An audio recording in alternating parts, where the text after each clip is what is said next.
Get ready for another week of me perseverating over my screw-ups. Yep, it's the back half of the Metroidvania Works Decade 1 Errata breakdown. Lights. It's alive. It's one of those lights.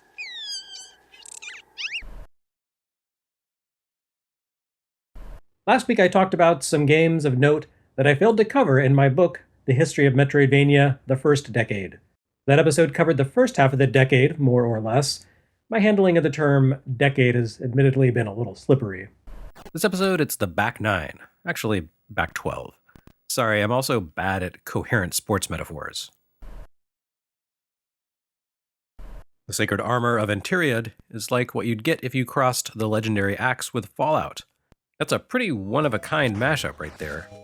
The game appears to be set in a sort of post-nuclear wasteland, roamed by mutants and humans who have reverted to a primitive state.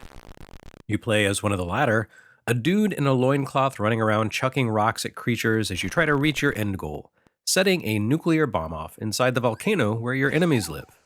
That's a tall order for a primitive dude whose arsenal consists of whatever he finds on the ground. Luckily for him, the vanished civilization that reduced the world to a glowing cinder left behind some handy artifacts, like the eponymous Armor of Antiriad. The armor is in fact a mechanized anti-radiation suit, hence the name, which will protect him from radiation, radioactive mutants, and apparently the broiling heat of a magma pool.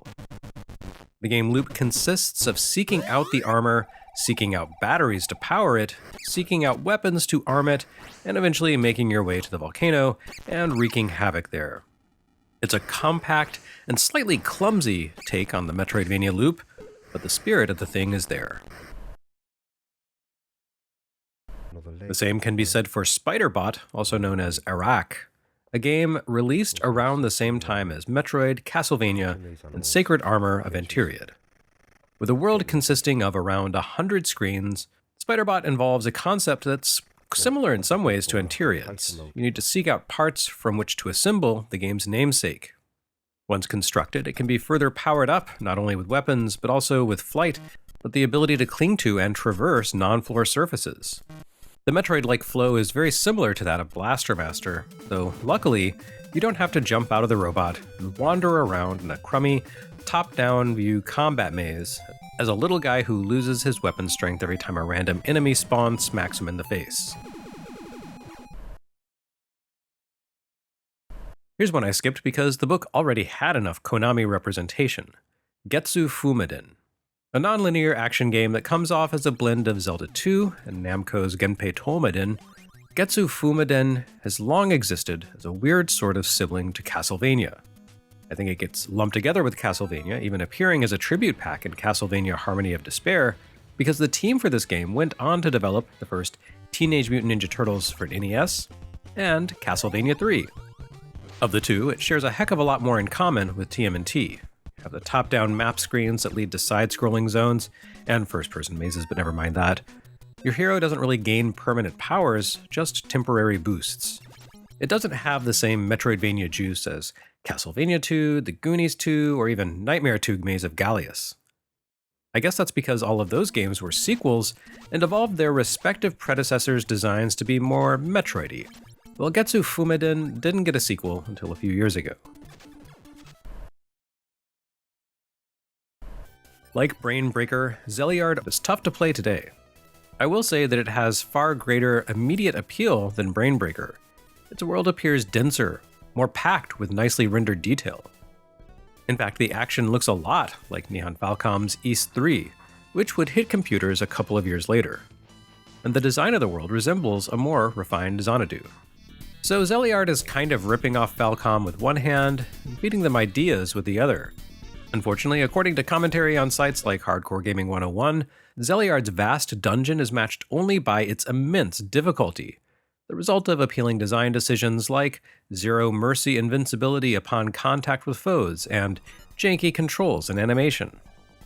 It's a pity. Zeliard does a great job of communicating the joy of exploration with its densely woven stage layouts, each packed with points of interest and conflict. To me, that screams this game is ripe for a polished-up remake, so someone should get on that.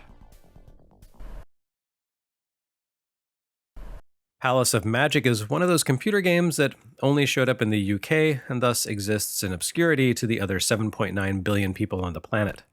It works and looks and plays a lot like Castle Quest, though our friends at Wikipedia note that it takes inspiration from a game by the same developer called Citadel.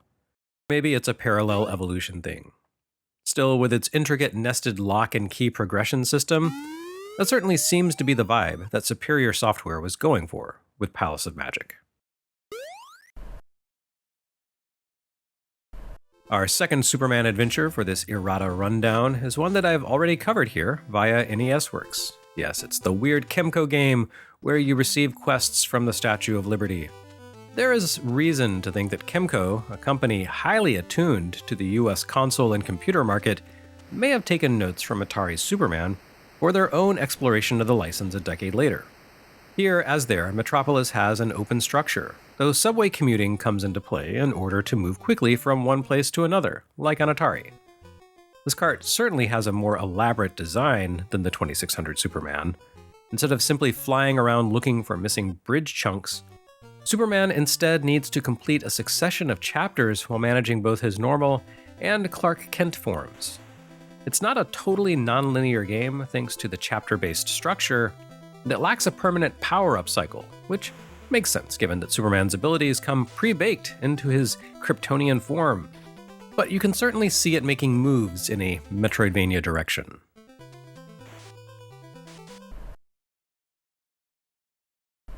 On the pure RPG front, I waffled a bit on whether or not to include Wasteland.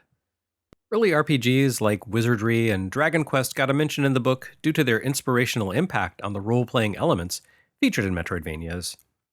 But really, once the action RPG format distinguished itself from the turn-based format and began to contort itself into the Metroidvania, I felt that RPGs didn't really have much more to offer the genre. Still, there's something to be said for Wasteland. A wholly open-world RPG and the direct precursor to Fallout, Wasteland stands out for the fact that it married incredibly dated tech, an Apple II RPG in the year of our Lord 1988, to some cutting-edge concepts. Most notably, the game's persistent world. Persistence helped define early proto-Metroidvanias like Zelda and Metroid. Certain changes affected on those games' environments would remain in memory and continue to appear whenever players retraced their steps. Wasteland took that concept to an entirely new level, while simultaneously looking back in terms of flow and narrative to the primal days of the RPG, even tabletop ones. A primitive-looking game, but its simple appearance belied a ton of depth. Moving to Sega Master System, we have Cyborg Hunter. Not a true Metroidvania, Cyborg Hunter deserves note because it almost feels like a spiritual successor to Zillion. Possibly because you can acquire the Zillion gun as a weapon. Cyborg Hunter takes place in an enemy fortress facility where you need to make your way forward by unlocking gates. In order to do that, you need to enter internal sections that consist of multiple floors, which are somewhat non-linear spaces where you explore and acquire key items. It's okay, nothing revolutionary, but a game built very much in the style of 1980s action adventures for Japanese PCs, except, on consoles. Also on Master System is Lord of the Sword, an open-world, side-scrolling adventure game. It is not a great game, but it feels more like a hybrid graphical adventure and action game than maybe anything else I've ever played. Think King's Quest, except with combat, set in a world built like Castlevania II's Overworld. It's pretty interesting and ambitious, and if it had better controls and physics, it might even be regarded as a classic. Big if, I suppose.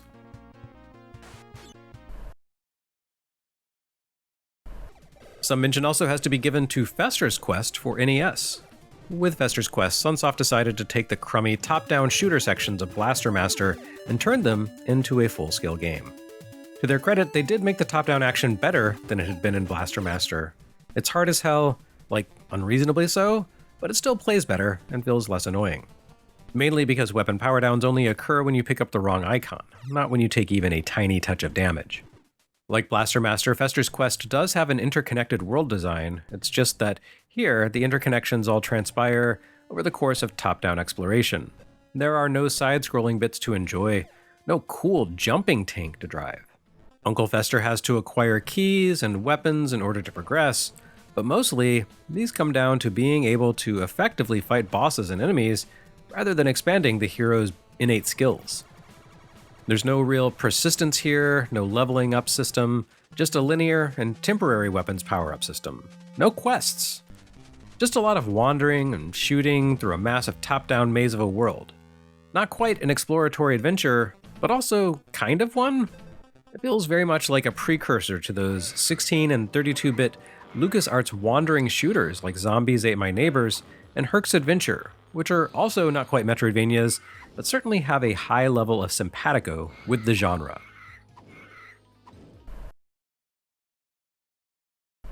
Drakkhen is another RPG worth noting. It doesn't fall into the Metroidvania style by any means, but it does nudge the role-playing genre in some interesting directions.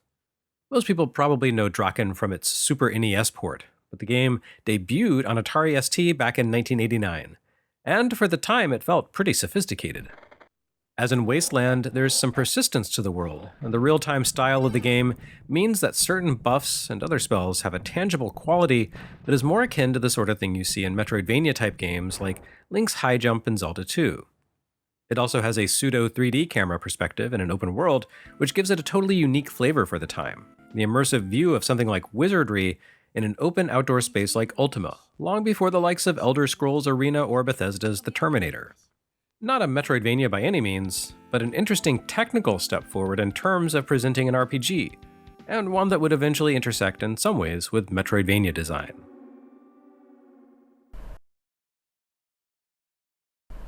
And finally, we end with the caboose of the 1980s. It's August 1990's semi-nonlinear puzzle action game for Atari Lynx, Todd's Adventure in Slime World. Now, it's called Todd's Adventure, but there can be up to 8 guys named Todd running around at once. Slime World takes advantage of Link's link cable, the comlinks, in order to allow a bunch of people to run around the game shooting stuff and solving puzzles and basically having a blast, I assume? I wouldn't know. I've never actually seen 2 Lynx systems together in the same space at once, let alone 8.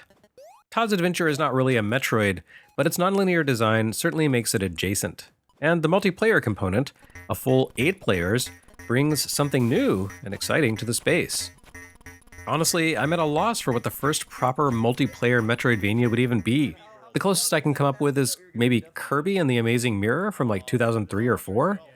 And even that's not quite a Metroidvania. So well done, Todd. You forged new territory, and no one else even bothered to follow. It must be wild to be so innovative.